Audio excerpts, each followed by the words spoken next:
Quem ganha até 2 salários mínimos não vai precisar declarar imposto de renda. E você, bebê, também. Em pronunciamento, ministra da Saúde, Nízia Trindade, convoca a população para o enfrentamento da dengue. Vendas no varejo caem em dezembro, mas fecham 2023 em alta. Hamas faz contraproposta de cessar-fogo de 4 meses, com libertação de reféns e retirada de tropas israelenses de Gaza. E no Paquistão, explosões deixam mais de 20 mortos a um dia das eleições. Essas e outras notícias você confere a partir de agora. Olá, boa tarde para você, seja muito bem-vindo. Agora, 13 horas e 4 minutinhos, chegamos ao vivo nessa quarta-feira para te contar os assuntos que estão em pauta no Brasil e no mundo. Aproveite esses próximos minutinhos para se atualizar. O Rio Negro, no Amazonas, voltou a subir, mudando as paisagens e reaquecendo a economia. Apesar do fim da estiagem na região, mais de 60 cidades ainda estão em situação de emergência. Depois de registrar a maior seca dos últimos 121 anos, que mudou o cenário no Amazonas, isolou comunidades, fechou escolas na área rural de Manaus, o Rio Negro voltou a subir na capital amazonense. Com isso, os setores da economia do estado, que dependem de atividades como transporte fluvial e turismo, reaqueceram. Segundo o Serviço Geológico do Brasil, o processo de cheia já alcança os principais rios do Amazonas, que seguem apresentando níveis dentro da normalidade para o período. Segundo o Porto de Manaus, que mede o nível das águas na capital do estado desde 1902, o nível do Rio Negro já passou de 21 metros, quase o dobro do nível mais baixo registrado no dia 26 de outubro de 2023, quando alcançou a cota histórica de 12 metros e 70 centímetros. Apesar da melhora no nível do Rio Negro e de outros rios do Amazonas, a situação do estado ainda não está totalmente normalizada, já que os 62 municípios do estado ainda estão em situação de emergência por conta da seca. Pesquisadores do Serviço Geológico do Brasil informaram que é preciso tempo para os rios se recuperarem totalmente da seca severa que atingiu o estado. Mesmo porque o estado ainda sofre a influência do El Niño, com baixa quantidade de chuvas.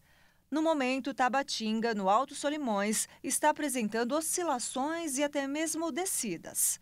O mesmo parte norte da bacia, como o Alto Rio Negro e o Rio Branco, em Roraima. A ministra da Saúde, Nízia Trindade, convocou toda a população brasileira a uma mobilização de enfrentamento à dengue.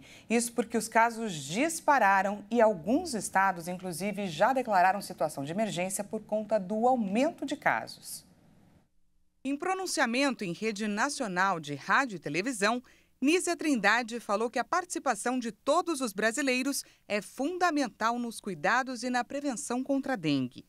A ministra da Saúde convocou a população, governos, estados e municípios para se mobilizarem em um esforço de enfrentamento à doença por causa do aumento de casos no país.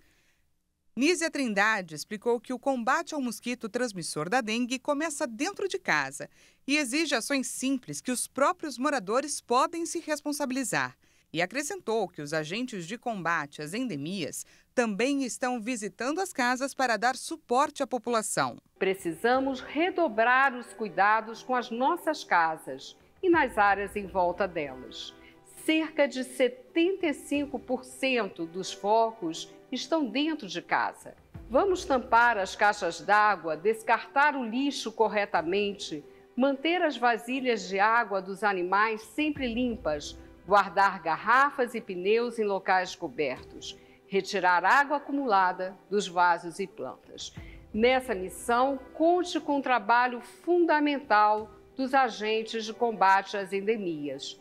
Esses profissionais do SUS levam de porta em porta orientações para a prevenção. Receba-os, ajude-os na localização e na erradicação de possíveis focos do mosquito, em sua casa e na sua vizinhança. O governo publicou uma medida provisória que isenta do imposto de renda quem ganha até 2 salários mínimos. A norma já foi publicada em edição extra do Diário Oficial da União e, portanto, já está valendo. A partir de agora, quem ganha até 2 salários mínimos fica isento de pagar o imposto de renda. O governo federal publicou uma medida provisória liberando do tributo o trabalhador que recebe até R$ 2.824 por mês.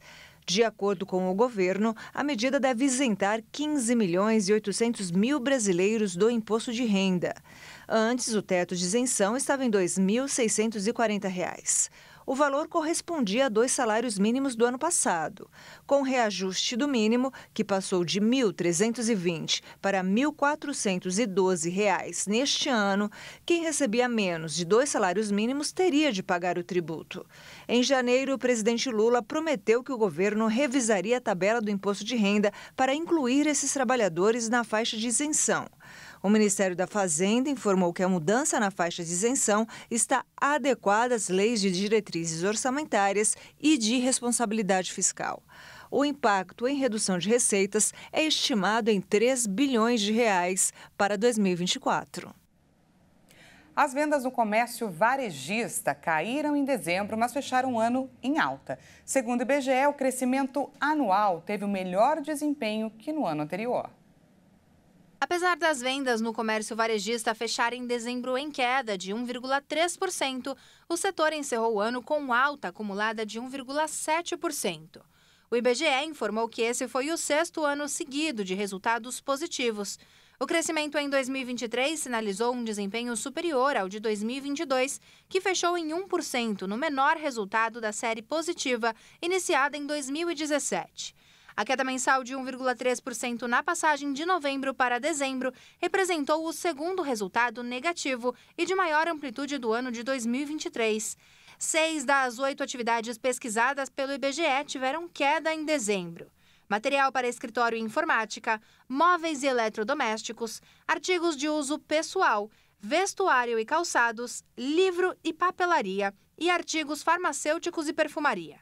Os 2 grupos que não registraram taxa negativa foram os de combustíveis e lubrificantes e produtos alimentícios e bebidas. No comércio de varejo ampliado, que inclui outras categorias como veículos, material de construção e atacado, o volume de vendas caiu 1,1% em dezembro. E veja a seguir, Hamas faz contraproposta de cessar-fogo de 4 meses com libertação de reféns e retirada de tropas israelenses de Gaza. A gente fala também sobre o Paquistão, onde explosões deixaram mais de 20 mortos a um dia das eleições. A gente volta já já, não perca!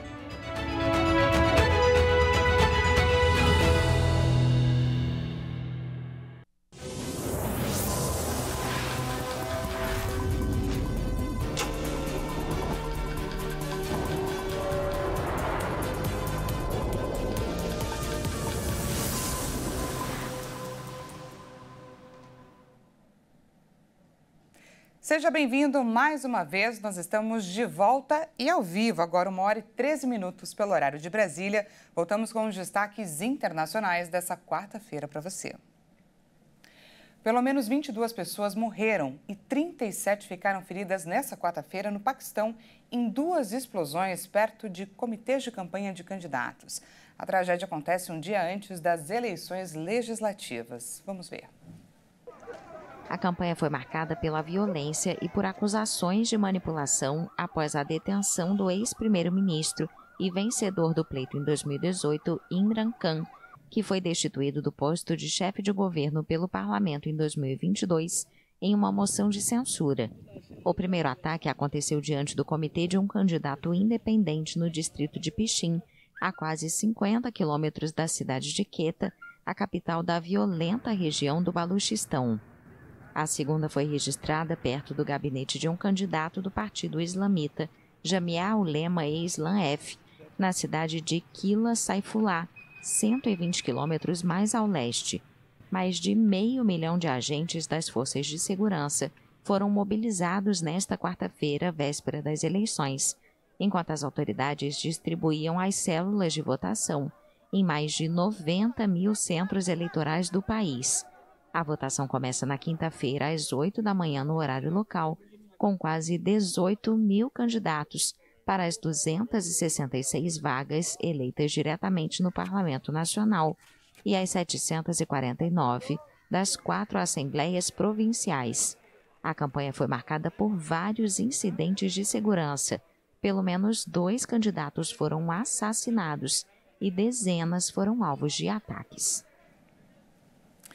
O grupo radical Hamas respondeu à proposta de cessar-fogo que foi formulada a várias mãos, entre o Catar, Egito, Estados Unidos e Israel, com uma contraproposta. Nela, o grupo terrorista propõe uma trégua no conflito na faixa de Gaza por 4 meses e meio. Durante este período, todos os reféns israelenses seriam libertados e as forças de Tel Aviv sairiam da região. O secretário de Estado dos Estados Unidos, Antony Blinken, se reuniu nesta quarta-feira com o primeiro-ministro de Israel, Benjamin Netanyahu, e outros líderes israelenses, depois que o Hamas apresentou um plano detalhado para um novo acordo de cessar-fogo e libertação de reféns. A trégua proposta pelo Hamas teria 3 fases de 45 dias cada. Durante a primeira fase da trégua, todas as mulheres reféns, homens com menos de 19 anos, idosos e doentes seriam libertados em troca da liberação de mulheres palestinas e crianças das prisões israelenses. A segunda fase da trégua não começaria até que as partes concluíssem conversas sobre como encerrar a guerra e retornar à normalidade. Caso isso ocorresse, a segunda parte incluiria a libertação de todos os reféns homens e a saída das tropas israelenses de todas as áreas de Gaza.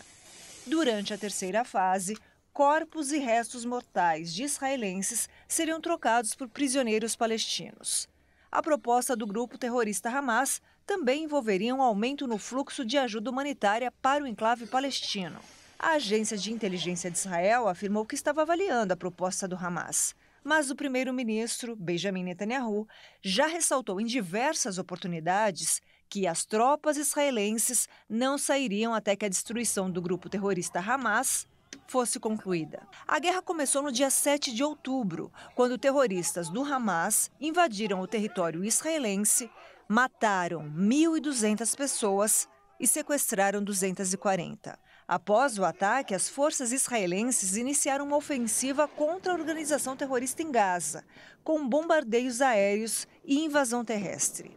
Segundo dados do Ministério da Saúde de Gaza, que é controlado pelo Hamas, mais de 27 mil palestinos morreram nesses 4 meses de guerra. Seguimos ao vivo, agora 1h17. A gente continua nesse assunto porque a guerra entre Israel e o grupo Hamas entra hoje no 5º mês. E para a gente entender em qual momento da história estamos, se perto de um fim ou apenas no início de mais um capítulo, esse é o tema da nossa entrevista de hoje.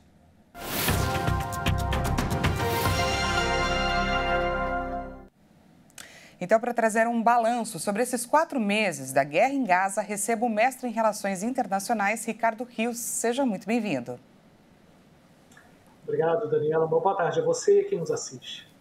Ricardo, infelizmente hoje faz 4 meses que o mundo parou e assistiu perplexo às cenas de horror daquele fatídico 7 de outubro, quando integrantes do grupo Hamas invadiram Israel por terra, mar e ar, promovendo uma verdadeira carnificina.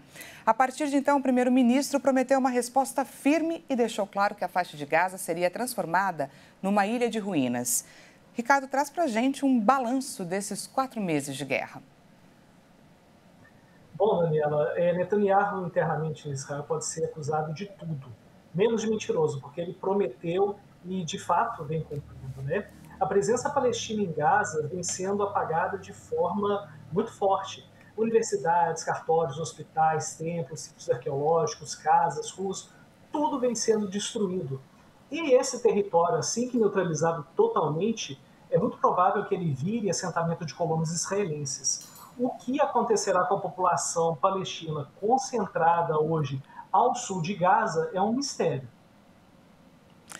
Sobre essa contraproposta do Hamas de um cessar-fogo de 4 meses e meio em 3 etapas, qual é a expectativa do primeiro-ministro israelense concordar? A retirada das tropas de Gaza seria o ponto mais frágil? Daniela, na situação atual é muito difícil de Israel aceitar. Por quê? Netanyahu só está no poder hoje por conta da guerra. Já há um acordo parlamentar que assim que a situação for resolvida, Netanyahu sai do governo. Então, acredito que hoje seja muito difícil de Israel aceitar. Né? Um dos pontos muito difíceis para o aceite de Israel é o pedido do Hamas de reconstruir Gaza. Isso não vai acontecer em hipótese alguma. Israel não quer negociar com o Hamas e muito menos que a presença palestina continue naquele espaço. Né? Netanyahu, desde o início da guerra, deixou muito claro, é para apagar, é para tirar tudo, é um rolo compressor que vai passar pelo território. E, além disso, hoje na sociedade israelense não há vontade alguma de as tropas, então elas ficam a médio prazo essas tropas saindo, nem se os Estados Unidos exigirem essa retirada. Entendi. Temos, além de tudo, uma questão política por aí. Bom, tivemos nesses 4 meses de conflito diversos momentos em que se cogitou uma escalada da tensão para além da faixa de Gaza. O mais recente deles foi no Mar Vermelho, entre Estados Unidos, Reino Unido e os rebeldes Houthis do Iêmen. Gostaria, Ricardo, que você nos explicasse quais os possíveis focos de incêndio que ainda podemos classificar como ativos, como potencialmente preocupantes. Esse do Iêmen, de fato, muito preocupante. Os Houthis já, inclusive, disseram que vão escalar o conflito, que não vão parar, mas nós temos alguns que precisamos ficar muito atentos. Primeiro, fronteira Israel-Líbano. O conflito entre Israel e Hezbollah é muito sério, é muito grave e pode escalar, sim. A gente tem que olhar com muita atenção Irã e Paquistão, apesar das tensões terem diminuído muito nessa fronteira, mas podem escalar, porque nós estamos falando de uma potência militar muito grande, que é o Paquistão, tem bombas atômicas, então é muito perigoso, o Irã está desenvolvendo as suas, e tem um que a gente tem que tomar muita atenção, que é da Cisjordânia. A Cisjordânia ainda tem presença palestina, o Hamas não está lá dentro. Hoje não tem nenhum conflito na Cisjordânia, mas pode virar algo dependendo do que acontecer em Gaza. Então a gente tem que ficar de olho nesses 3 lugares aí, além do Iêmen. Tá certo, conversamos sobre esses 4 meses da guerra em Gaza. Tivemos uma aula hoje com o mestre em Relações Internacionais, Ricardo Rios. Muito obrigada, Ricardo, pela sua participação. Eu que agradeço, Daniela. Uma boa tarde a você e a todos que nos assistem. Até mais. Voltamos a olhar aqui para o nosso Brasil, porque o governo federal diz ter excluído do cadastro único, do CadÚnico, mais de 600 mil pessoas que já tinham morrido há mais de um ano. O balanço é referente a todo o ano de 2023. O Cadastro Único é a porta de entrada para programas sociais como Bolsa Família, benefícios de prestação continuada e tarifa social de energia. O Ministério do Desenvolvimento e Assistência Social informou que no ano passado foram excluídos do CadÚnico do governo federal 603 mil pessoas que já haviam morrido há mais de um ano. Desse total, 21 chegaram a receber pagamentos do Bolsa Família, mesmo após terem morrido. O Ministério não informou a quantia paga a essas pessoas. Em março do ano passado, o governo iniciou a fase de revisão cadastral dos programas sociais. O anúncio aconteceu em meio ao aumento de beneficiários em 2022 e de indícios de irregularidades com benefícios pagos a pessoas que não atendiam aos critérios exigidos. O objetivo da revisão é evitar que pessoas recebam o benefício de maneira irregular, além de garantir que haja recursos para os pagamentos a quem efetivamente precisa. Ainda segundo o Ministério do Desenvolvimento e Assistência Social, também foram excluídas, no ano passado, 1.700.000 famílias formadas por uma única pessoa que dividiam a moradia com outras pessoas. De acordo com o Ministério, a meta para 2024 é fazer a atualização cadastral de cerca de 7 milhões de beneficiários dos programas sociais do governo. Essa edição fica por aqui, mas dessa vez eu me despeço de um lugar bem diferente do nosso habitual. Vamos agora dar uma volta, um passeio por Miami, mas não para ver a cidade, sim para ver a Câmara dos Flamingos, no Zoológico de Miami. Põe a imagem na tela, produção. Como podemos ver, a coisa tá boa por lá, hein? Os animais estão reunidos aí nesse pequeno rio que fica dentro da área dos flamingos no zoológico.